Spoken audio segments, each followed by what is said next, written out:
One of the principles of the field is that it's infinitely dispersed.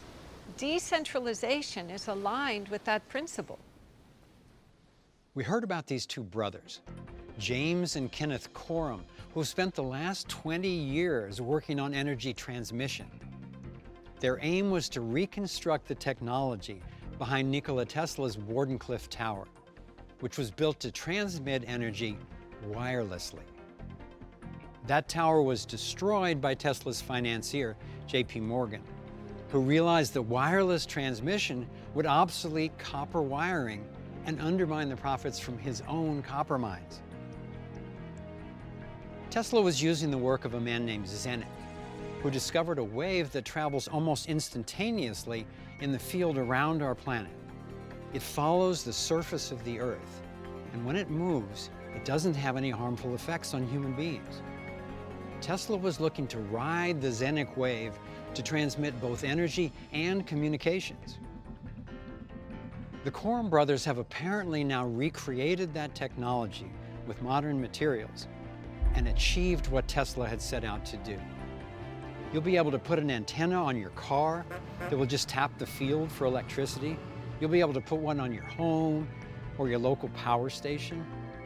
That energy can be tapped by an ocean liner crossing the sea with an antenna on top without burning any polluting fuels.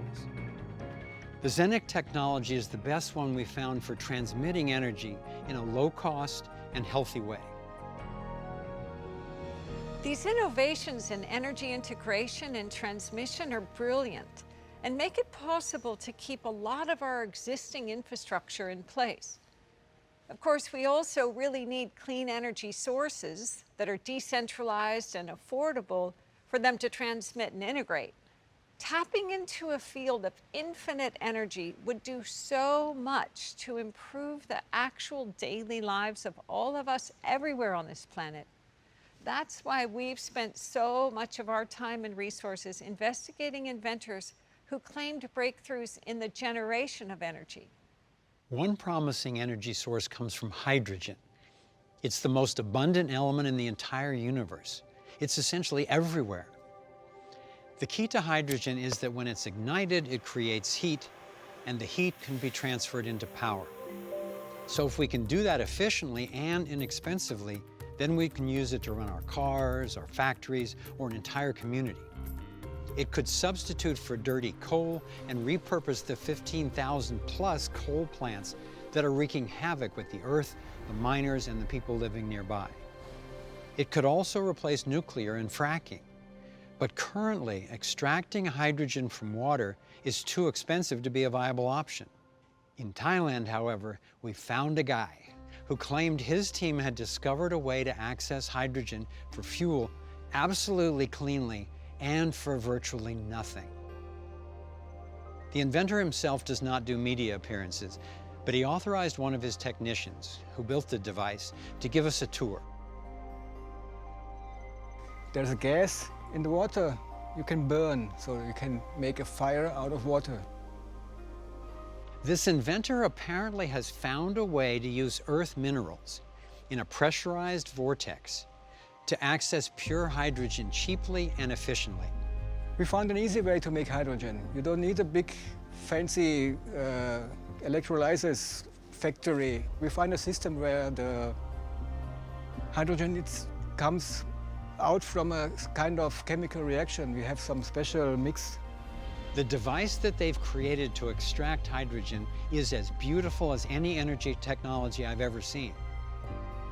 They've found the secret of how to catalyze a reaction in this compound that then just gives off essentially free hydrogen. We asked ourselves the question, what does the world need? We think hydrogen is the best way to solve this problem. I was encouraged by the hydrogen device still under development, and what also really excited me were the technologies for extracting energy directly from the field. For over 20 years, I've searched the world for working free energy devices. A really common objection to even the notion of a free energy device is that it can't be, because physics has certain proven laws, and this would be in violation of that. So, if in fact there is a device that is running without being plugged into anything for long periods of time such that it proves that it's accessing energy from somewhere else, then either the law is wrong or the law is misunderstood.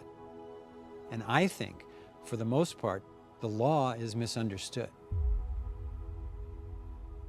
The first law of thermodynamics states that an isolated energy-producing system can't generate more energy than goes into it. This may be correct within closed systems, but atoms, suns, galaxies, and the cosmos itself, like the magnet on your refrigerator, are open systems. The successful devices we are seeing are specifically designed as open, not isolated systems. So the limitations of the first law don't apply when it comes to accessing energy from one realm to another.